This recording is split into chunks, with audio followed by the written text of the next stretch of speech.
Hello everyone. ये कहानी है यूरी की, जो कि एक सक्यूम्बस है, यानी कि एक ऐसी डायमंड जो कि सबको सिड्यूस करके उनकी एनर्जी एब्जॉर्ब कर लेती है। वैसे तो इस हद तक एनर्जी एब्जॉर्ब कर सकती है कि अगले की जान ही निकल जाए, लेकिन यूनरी ऐसी नहीं है। ये सिर्फ इतनी ही एनर्जी एब्जॉर्ब करती है जिससे अगले की जान भी न जाए और इसकी भूख भी मिट जाए। रात के 10 बजे का टाइम होता है एंड यूनरी एक लड़के को सिड्यूस करके उससे एनर्जी एब्जॉर्ब कर रही होती है। ये लड़का उसे और ज़्यादा देर तक किस करना चाहता था, लेकिन यूनरी कहती है कि मेरा पेट भर गया, क्योंकि उसे पता था कि अगर वो और एनर्जी एब्जॉर्ब करेगी तो इस लड़के की तबीयत खराब हो सकती है। यूनरी लड़कों के बीच में काफ़ी ज़्यादा फेमस है। इसकी उम्र लगभग 200 साल हो गई है एंड अब ये पहले से ज़्यादा काम रहती है।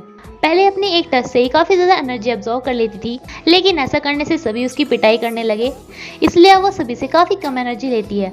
एंड अब वो एक शॉप पे काम करती है जहाँ पे जो भी कस्टमर आता है वो उससे आराम से सामान देने या पेमेंट लेने के बहाने एनर्जी एब्जॉर्ब कर लेती है। यहाँ पर एक लड़के की यूनरी थोड़ी ज़्यादा एनर्जी ले लेती है, जिससे यहीं पे ही उसकी तबीयत खराब होने लगती है।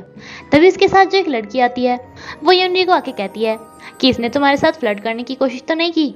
यूनरी कहती है कि नहीं, आपका बॉयफ्रेंड ऐसा नहीं है। देन वो लड़की कहती है कि मेरा बॉयफ्रेंड नहीं है, बल्कि ये तो अब तक सिंगल है। इस पे यूनरी सोचती है कि ये परफेक्ट सोल्यूशन है मेरी भूख को मिटाने का। यूनरी बॉयज़ में फेमस तो है ही, वो उनके साथ काफ़ी ज़्यादा फ्रैंक रहती है, क्योंकि इस बहाने से वो बॉयज़ से थोड़ी थोड़ी एनर्जी कलेक्ट करती रहती है। इस बात से उसकी कॉलेज की सभी गर्ल्स उससे चिढ़ती हैं एंड कहती है कि शायद ये प्रोफेसर को भी सिड्यूस करती होगी, तभी इसे हर साल स्कॉलरशिप मिलती है। उनकी बातें यूनरी भी सुन रही होती है। इनमें से एक लड़की को हेयर प्रॉब्लम होती है, वो अपने बालों को लेकर काफ़ी ज़्यादा परेशान होती है। तभी यूनरी वहाँ पे आती है अपने हेयर ट्रीटमेंट की ऐड करने के लिए, जो कि अपनी शॉप में बेचा करती थी। ये लड़के यूनरी को भी कहते हैं कि अच्छा, तुम्हारे बाल इतने अच्छे इसी वजह से हैं, लेकिन इन्हें क्या पता था कि यूनरी के बाल ऐसे इसलिए हैं क्योंकि वो सबकी एनर्जी एब्जॉर्ब कर लेती है। तभी एक लड़का के पीछे से यूनरी को टच करता है एंड यूनरी की आंखों में लाइट जलने लगती हैं। इस लड़के ने मास्क लगाया होता है क्योंकि कोविड-19 का टाइम चल रहा होता है एंड ये इन सभी लड़कियों को भी कहता है कि सॉरी तुम सबको डिस्टर्ब करने के लिए, बट प्लीज़ क्या तुम सब मास्क लगा सकती हो। ये इन सभी लड़कियों को भी मास्क डिस्ट्रीब्यूट करके चला जाता है, लेकिन इस लड़के के बारे में यूनरी को थोड़ा अजीब लगता है एंड वो कहती है कि इसका टेस्ट इतना अच्छा क्यों है। यूनरी बैठी हुई यही सोच रही होती है कि वो लड़का नॉर्मल तो नहीं है। तभी उसे आवाज़ आती है कि क्या तुम मेरे बारे में बात कर रही हो। यूनरी से देख के कहती है कि क्या तुम वही मास्क वाले हो, एंड वो कहते हैं कि हाँ। यूनरी को ये बात काफ़ी अजीब लगती है कि वो यहाँ पे कैसे आ गया, एंड वो लड़का कहता है कि तुमने तो मुझे बताया। यूनरी कहती है कि तुम मुझे सबसे अलग लग रहे हो, जिसपे मास्क गाय कहता है कि हाँ, मेरे लुक्स हैं सबसे अलग। यूनरी कहती है कि मुझे पता है तुम एक इंक्यूबस हो, यानी कि जैसे यूनरी एक सक्यूम्बस है तो ये एक लड़का है तो ये इंक्यूबस है। एंड ये लड़का भी कहता है कि हाँ, मेरे पास और कोई रास्ता नहीं है। देन वो यूनरी को किस करने लगता है उसकी एनर्जी को लेने के लिए, कि यूनरी उसे पकड़ के कहती है कि मेरे पास 200 साल का एक्सपीरियंस है, तुमने क्या मुझे ऐसे ही समझा है। लेकिन जैसे कि यूनरी ने उसका हाथ पकड़ा हुआ था तो वो उसकी एनर्जी एब्जॉर्व करने लगता है एंड यूनरी को एकदम से चक्कर आने लगते हैं, उसकी तबीयत खराब होने लगती है। देन उसे उस लड़के का हाथ छोड़ना पड़ता है एंड वो कहते हैं कि ज़्यादा स्ट्रगल मत करो। यूनरी फिर भी उसे पकड़ लेती है, उसके जंप करके ऊपर कहती है कि मैं तुम्हारे अंदर से तुम्हारी लाइफ निकाल लूंगी। देन यूनरी उसको किस करने वाली होती है कि वो देखती है कि उसने मास्क पहना हुआ है एंड वो कहती है कि क्या ये डिस्गस्टिंग सी चीज़ है, उतारो इसे। वो ये सब बोल रही होती है कि उसका ये सपना टूट जाता है एंड वो उठ के सोचती है कि मैं ऐसा सपना कैसे सोच सकती हूँ कि मैंने इंक्यूबस के ऊपर जंप की। देन अब वो काफ़ी ज़्यादा उदास होती है क्योंकि उसे सबसे ज़्यादा एनर्जी किसी को किस करने से मिलती है, जो कि वो मास्क की वजह से नहीं कर पा रही थी। उसके फ्रेंड्स जब उससे उस पर पूछते हैं तो वो कहती है कि क्या ये मास्क आजकल फैशन में है। उसके फ्रेंड्स कहते हैं कि नहीं, बस तुम मैनर्स के लिए इन्हें पहन लो। यूनरी कहती है कि अगर मैं किसी को बीमारी नहीं फैला सकती या फिर मुझे भी नहीं लग सकती तब भी मुझे ये पहनना पड़ेगा। एंड उसके फ्रेंड्स कहते हैं कि हाँ, भले ही तुम ग्रेट यूनरी हो लेकिन हो तो तुम एक ह्यूमन ही, तो तुम्हें ये पहनना पड़ेगा। देन यूनरी इसे पहन के देखती है, लेकिन उसे तो इसमें सांस भी नहीं आ रहे थे, इसलिए वो इसे उतार देती है। देन वो एक लड़के को देखती है एंड उसके आवाज़ लगाती है क्योंकि उसे उसमें से एनर्जी एब्जॉर्ब करनी थी, लेकिन वो लड़का उसे देख के कहता है कि तुमने मास्क नहीं पहना है, वहाँ से भाग जाता है। इसके बाद यूनरी एक रेस्टोरेंट में जाती है, जो कि उसे सामान देने से पहले उसका नंबर मांगता है। यूनरी कहती है कि मेरे पास तो इतनी एनर्जी भी नहीं बची है जो मैं तुम्हें अपना नंबर दे सकूं, पहले मैं एक सिप मारूंगी तब जाके तुम्हें नंबर दूंगी।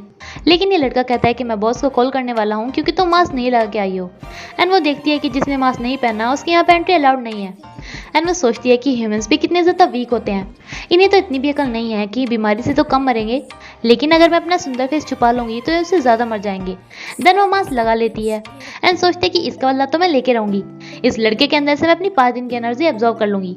देन उसे वो पेमेंट करती है उससे एनर्जी लेने के बहाने। वो सोचती होती है कि उसे एनर्जी मिलेगी, लेकिन उस लड़के ने तो ग्लव्स पहने हुए थे। यूनरी को अब तक इतनी भी एनर्जी नहीं मिली थी कि वो अपने हाथ पैर भी हिला पाती। वो काफ़ी थकी हारी सी लेटी होती है, उनके टीचर उन्हें डांट सुना रहे होते हैं कि तभी वहाँ पे एक लड़का आके कहता है कि सॉरी मैंने अपनी स्ट्रीम चेंज कर दी है, इस वजह से मैं थोड़ा लेट हो गया। एंड टीचर उसे डांटता है कि तुमने मास्क क्यों नहीं लगाया। यूनरी को इसकी शक्ल काफ़ी ज़्यादा जानी पहचानी लगती है एंड जब वो उसे कवर करके देखती है तो उसे याद आता है कि ये वही मास्क वाला लड़का है जिसके टच करते ही यूनरी की लाइट जलने लगी थी, जो कि उससे एनर्जी एब्जॉर्ब कर रहा था एंड जो कि उसके सपने में आया था। यूनरी उसे देख के एकदम से खड़ी हो जाती है एंड सबके सामने चिल्ला के कहती है कि ये मुझे फॉलो करते यहाँ पे भी आ गया, मुझे इस जगह पे अटैक करने के लिए, क्योंकि इसे पता है कि मैं यहाँ पे अपना जादू यूज नहीं कर सकती। 한제 이름으로 나 용서하지. 유나리! मास्क 안 올려? यूनरी का टीचर से डांटता है, इसे मास्क लगाने के लिए कहता है एंड चुपचाप से बैठने के लिए भी। देन यूनरी को मास्क लगाना पड़ता है एंड वो बैठे हुए यही सोच रही होती है कि ह्यूमन है या इनक्यूबस। देन वो डिसाइड करती है कि वो इसके लिए ऑब्जर्वेशन स्टार्ट करेगी। इस मास्क का मैन का नाम सीवू होता है एंड इसके रूम से निकलते ही यूनरी इसके पीछे भाग के उसे पकड़ लेती है एंड वही बोल रही होती है कि तुम मुझे फॉलो करते हैं यहाँ पे क्यों आए हो। लेकिन जब उसने इसका हाथ पकड़ा होता है तो एनर्जी फिर से रिलीज होने लगती है एंड वो वहीं पे ही बेहोश हो जाती है। देन जब उसे होश आता है तो अपने स्कूल के एक रूम में बैठी होती है एंड उसके पास वो लड़का कुछ दवाई रख के जाया था।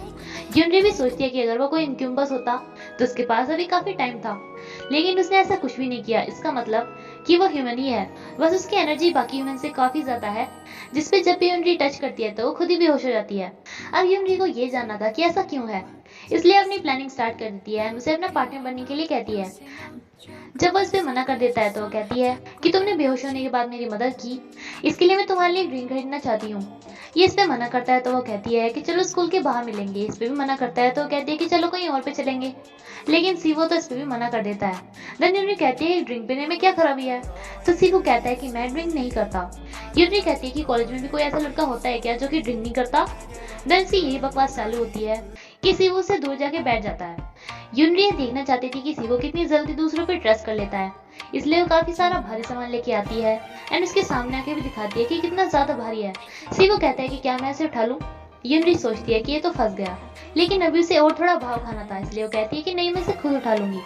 देन वो उसे उठा के जाने लगती है, किसी वो उस से ले लेता है, कहता है कि मैं इसे उठा रहा हूँ, लेकिन रियल में ऐसा कुछ भी नहीं होता, वो तो अपनी जगह पे बस बैठा होता है। यूनरी का ये प्लान भी फ्लॉप हो जाता है। सीवो ऐसे ही जा रहा होता है कि वो उसे एकदम से पकड़ लेती है एंड कहती है कि क्या मैं तुम्हें लाइक नहीं कर सकती, क्या तुम्हें ये हर्ट करेगा जो मैं तुम्हें लाइक करूं, और तुम कितना टाइम लोगे यार। लेकिन सीवो कहता है कि तुमने मास्क नहीं पहना हुआ है, कितनी ज्यादा डिस्कस्टिंग बात है, नहीं बोल के वहां से चला जाता है। जिसपे यूनरी गुस्से में कहती है कि मैं डिस्कस्टिंग हूँ या तुम डिस्कस्टिंग हो। नेक्स्ट सीन में यूनरी की फ्रेंड उसे बोल रही होती है कि मुझे पता है कि तुम उसे लाइक करने लगी हो, तभी तो तुम उसके आगे पीछे फिरती रहती हो। यूनरी उसे कहती भी है कि मैं तो कुछ ऑब्जर्वेशन कर रही हूँ, लेकिन वो कहती है कि नहीं इसे तो लाइक करना कहते हैं। एंड यूनरी सोच रही होती है कि मैं इसे कैसे बताऊं कि मैं तो बस उसे बाइट करना चाहती हूँ। देन वो डिसाइड करती है कि वो इसे अपनी सच्चाई बताएगी एंड बोलने लगती है कि शायद तुम्हें सुन के थोड़ी हैरानी होगी। वो इसे बोल रही होती है कि उसके फ्रेंड के पास एक मैसेज आता है एंड वो उसे बताती है कि उनके कॉलेज बंद होने वाले हैं क्योंकि ऑनलाइन पढ़ाई स्टार्ट होने वाली है। एंड ये सुनते ही यूनरी तो एकदम शॉक्ड हो जाती है, क्योंकि अब उसके लिए काफी ज्यादा परेशानी होने वाली थी कि वो एनर्जी कैसे गेन करेगी। एंड ये 2020 ईयर उसकी लाइफ का सबसे बड़ा क्राइसिस लाया था। सिन्हो रात को रास्ते से जा रहा होता है कि वो एक नजारा देख के एकदम से वहीं पे छुप जाता है एंड जब उसके सामने ही एक लड़की उस लड़के की एनर्जी को एब्जॉर्ब करके उसे मार डालती है तो वो खुद भी वहीं पे ही गिर जाता है डर की वजह से। एंड वो लड़की उसके पास आके कहती है कि अभी तुम छोटे हो, मैं तुम्हारे साथ भी यही करूंगी जब तुम थोड़े बड़े हो जाओगे। एंड तभी सीवो का ये सपना टूट जाता है। यूनरी काफी परेशान होकर बोल रही थी कि अब मैं अपनी लिविंग कैसे चलाऊंगी, कि उसकी फ्रेंड उसे सजेस्ट करती है कोई जॉब ढूंढने की। यूनरी काफी ज्यादा कोशिश करती है जॉब ढूंढने की जिससे कि उसे वहां पे जाके एनर्जी मिल सके, लेकिन अब कोरोना की वजह से सभी जगह बंद हो चुकी थी एंड सभी पे ऑनलाइन काम ही स्टार्ट था। यूनरी काफी ज्यादा उदास होती है एंड कहती है कि बिना एनर्जी के तो मेरे बाल भी कैसे रुके सूखे हो गए। तभी उसे याद आता है अपना वही ट्रीटमेंट वाला शैम्पू जो कि वो अपने आप बनाया करती थी। यूनरी ये पोस्ट डाल देती है कि जो कोई कोरोना की वजह से सैलून नहीं जा सकता है वो इसका यूज करे, क्योंकि ये आपके बालों को स्ट्रॉन्ग बनाएगा, घने बनाएगा, सिल्की बनाएगा वगैरह वगैरह। देन वो इसे सेल करने के लिए जाती है, आने के बाद एक उसके पास कस्टमर आने स्टार्ट हो जाते हैं एंड वो सबसे थोड़ी थोड़ी एनर्जी एब्जॉर्ब करती है। अब जाके उसे लगता है कि वो जिंदगी में वापस आ गई है। सभी लोग इस शैम्पू की खुशबू की काफी ज्यादा तारीफ करते हैं। यूनरी के सारे शैम्पू खत्म हो जाते हैं ना, वो सोची होती है कि अब उसे क्या बेचना चाहिए। तभी वो देखती है अपने पुराने वीडियो गेम्स एंड वो सोचती है कि एंटीक चीजें काफी लोग खरीदने के लिए आ सकते हैं। देन वो इसकी भी पोस्ट नेट पे डाल देती है। सीवो एक ऐसा लड़का था जो कि किसी से भी ज्यादा मिलता जुलता नहीं था, सभी लोगों को वो काफी वियर्ड लगता था एंड उसे एक तरह का फोबिया भी था, इसलिए वो अब बस अपनी ही एक अलग दुनिया में रहने लगा था अपनी वीडियो गेम्स के साथ। तभी वो भी उस पोस्ट को देखता है एंड चल देता है उसे खरीदने के लिए। वैसे तो उसने मास्क पहना होता है, लेकिन जब वो जाके यूनरी को टच करता है तो उसे पता चल जाता है कि वो वही लड़का है, लेकिन सीवो उसे पहचान नहीं पाता। यूनरी कहती है अरे तुम तो वही लड़की हो, लेकिन सीवो कहता है कि वो लड़का कौन, मैं सिर्फ यहाँ पे वीडियो गेम्स खरीदने के लिए आया हूँ। यूनरी से वो गेम्स देती है इस उम्मीद से कि वो उसे टच करेगा उसे एनर्जी मिलेगी, लेकिन सीवो कहता है कि इसे यहाँ पे साइड में रख दो क्योंकि पेंडेमिक चल रहा है इसलिए। देन यूनरी को वहाँ पे सामान रखना पड़ता है एंड अपने हाथ आगे करके कहती है कि चलो पेमेंट दो, लेकिन सीवो तो उसे ऑनलाइन पेमेंट भेजने लगता है।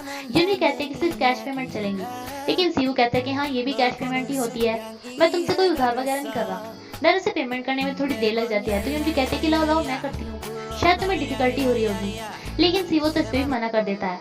एंड फाइनली यूनरी गुस्से में आके अपना मास्क उतार के उसे बाइट कर लेती है, लेकिन सीवो उसे दूर फेंक के मारता है एंड कहता है कि ये क्या कर रही हो तुम।